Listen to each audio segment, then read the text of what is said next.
حدثنا صدقة قال أخبرنا يحيى عن عبيد الله عن نافع عن ابن عمر رضي الله عنهما قال: كان النبي صلى الله عليه وسلم يقرأ السورة التي فيها السجدة فيسجد ونسجد حتى ما يجد أحدنا مكانا لموضع جبهته.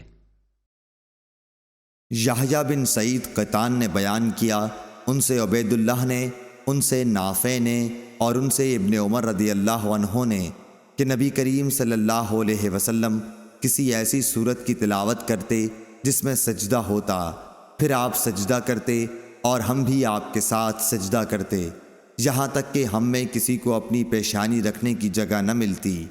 मालूम हुआ कि ऐसी हालत में सजदा न किया जाए तो कोई हर्ज नहीं है। वल्लाह आलम। सही बुखारी हदीस नंबर 1079।